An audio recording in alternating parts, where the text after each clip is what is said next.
মান্নতকে আরবিতে বলেন নজর।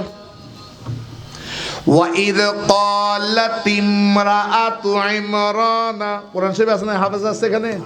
হাফেজ সাহেব, আপনি হাফেজ? আমার ভুল হলে বলবেন, কোরআন যেন ভুল না হয়। সূরা আলে ইমরান পড়তেছি আমি। ওয়াইদ ক্বালাত ইমরাআতু ইমরান, অর্থ কি? যখন ইমরানের স্ত্রী বলেছিল, অর্থাৎ ইমরানের স্ত্রী প্রার্থনা করেছে। ইমরানের স্ত্রীর নাম কি? ইবে নউনে ওয়াজ। উনিও বালা করে খেয়াল না করে। শীত বেশি লাগেন নাকি? ওয়াজ শীত বেশি আনলো মাতিলে শীত না লাগতো, এর ন মাতনেন হইন্য করে।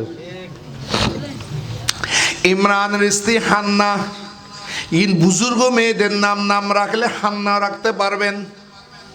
একজন নবীর স্ত্রী, তোমরা কি লাইবে? ইবে, ইবে নাম লা না? এন মাইয়ের নাম লা ইবে, আগে ইবে, ইবে কি এবার? ইবে দিন নাম ইবে, ইবে কি লাও? সেই জন্য আল্লাহর ওলিদের মেয়ের নাম কি? আমার নবীর মেয়েদের নাম কি? ওই মেয়েদের নাম রাখবেন। হযরত ইমরানের স্ত্রীর নাম হান্না। বলেন ওয়াইদ ক্বালাত ইমরাআতু ইমরান রাব্বি ইন্নী নাযারতু, রাব্বি ইন্নী নাযারতু, ও আমার প্রভু আমি মান্নত করেছি। সুবহানাল্লাহ বলুন না। এতদিন পর্যন্ত বাচ্চা নাও হয়, এখনো দাঁড়াননি নজর। তো নজরের কথা অর্থাৎ মান্নতের কথা কোরআনে আছে না নাই? আমাদের ভাইয়েরা যারা বাংলা বই পড়ে, ইসলামী বই বাংলা ফরন অসুবিধা নাই, ব্যাকিন পর্যন্ত এই আদান্য পড়েনি। ইতাহার ওস্তাদে জেদ্দুল্লে কে দূর, ইতারা ওস্তাদে জেদ্দুল্লে কি এ দূর বলেছিল। কোনোদিন আল্লাহর ওলি হলে তারিফ করতো না, অথচ স্বয়ং খোদা আল্লাহর ওলির তারিফ করতেছেন। সুবহানাল্লাহ বলেন না। ওয়াইদ ক্বালাত ইমরাআতু ইমরান রাব্বি ইন্নী নাযারতু মা ফি বাতনি মুহাররারান ফাতাকাব্বাল মিন্নি ইন্নাকা আনতাস সামিউল আলিম। বলুন না সুবহানাল্লাহ।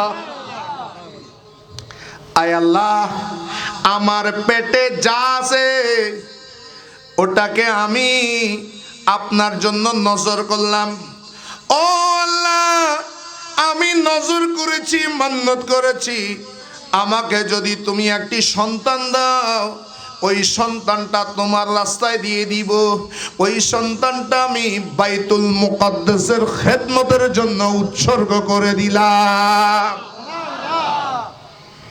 আইজো ফুয়াশা এখন জোর হন না। আইজো ফুয়াশা, আইজো ফুয়াশা, এতদিন ফুয়াশাও নয়, নজর গজ্জিল মাত্র। মান্নত করার সাথে সাথে আল্লাহ দিতে পারে কিনা? আচ্ছা, অলির দরবার যে মান্নত করে, মান্নত সন্তান কি অলি দিব না আল্লাহ দিব? জোর হ নাকি? আবার বল না, কে দিবে? আর আল্লাহ ছাড়া কেউ দিতে পারে না। কিন্তু আল্লাহ দিবেল্লাই তো মানুষ লাই, আল্লাহ উসিলার মাধ্যমে, এটা বুঝতে সমস্যা হয়ে যায়। আল্লাহ দেয়, আল্লাহ সব সময় দিতে পারে। তবে মিলাদুন নবীর মাহফিল যখন করবেন, আমার নবীর যখন উসিলা নেবেন, এমনি যেই গ্রামের মধ্যে আল্লাহর জিকির তো চলছে, তারপরেও আগুন আসে, বিপদ আসে, কিন্তু যেই বাড়ির মধ্যে মিলাদুন নবীর মাহফিল হয় 1 বছর পর্যন্ত সেই বাড়ির মধ্যে বিপদ আসে না। আল্লাহু আকবার। ইয়া রাসূলুল্লাহ, ইয়া রাসূলুল্লাহ, সুন্নাত ওয়াল জামাত জিন্দাবাদ, মিলাদুন নবী জিন্দাবাদ। তখন আল্লাহ রাব্বুল আলামিন ওনাকে একটা সন্তান দিলেন। রব্বি ইন্নী ওয়াদাতুহা উনসা। যখন তিনি তাকে জন্ম দিলেন, তিনি হামেলা থাকা অবস্থায়, গর্ভবতী থাকা অবস্থায় হযরতে ইমরান ইন্তেকাল করেছেন। খুব খেয়াল করেন, কে ইন্তেকাল করেছেন? হযরতে ইমরানের ইন্তেকাল হয়ে গেল।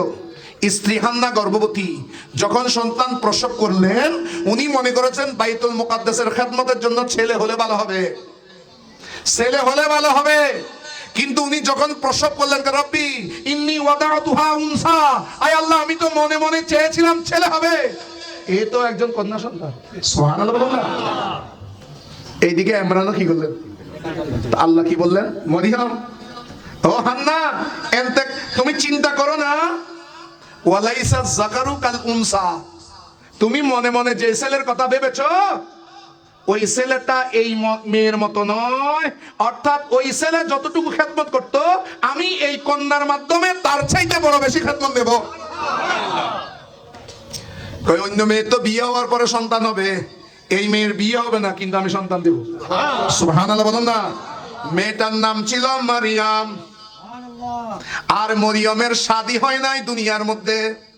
মরিয়মকে আল্লাহ একটা সন্তান দিলেন, ওই সন্তানটার নাম হচ্ছে হযরতে ঈসা আলাইহিস সালাম। বলুন না সুবহানাল্লাহ। সেই জন্য হযরত ঈসা আলাইহিস সালামের কোনো পিতা নাই, পিতা ছাড়া আল্লাহ এই সন্তানটা দান করেছেন। এখন ইমরানের বংশধর বলতে কাকে বোঝায়? পরীক্ষার মধ্যে সুয়াল আসে, আল ইমরান বলতে কাকে বোঝায়, ইমরানের বংশ বলতে কাকে বোঝায়? বা ইমরানের বংশ বলতে বোঝায় হযরতে মরিয়ম আলাইহিস সালাম এবং হযরতে ঈসা আলাইহিস সালামকে। এখন আপনারা বলেন ইমরানের বংশটা এসেছে কি ইমরানের পুত্র সন্তান ছিল? একটু জোরে বলেন না। ইমরানের কি পুত্র সন্তান ছিল না? কোন সন্তান ছিল? নাম কি? একটু জোরে বলেন, নাম কি? কোত্থেকে বলছি? আমার মন থেকে না, কোরআন থেকে বলছি। তো মরিয়মের ছেলেটার নাম কি? ঈসা আলাইহিস সালাম। ঈসা এবং মরিয়ম কার বংশ? ইমরানের বংশ। একটু জোরে বলেন, ঈসা এবং মরিয়ম কার বংশ? আর মরিয়ম হলো কন্যা, ঈসা হলো নাতি। তাহলে ইমরানের বংশটা সাব্যস্ত হয়েছে ছেলের মাধ্যমে না মেয়ের মাধ্যমে? তবে কোরআন প্রমাণ করে দেয় মেয়ের মাধ্যমেও বংশ কি হয়, জারি হয়ে থাকে। যেইভাবে হযরত ইমরানের বংশ মেয়ের দ্বারা সাব্যস্ত, ওইভাবে আমার রাসূলের বংশ ফাতেমার দ্বারা সাব্যস্ত।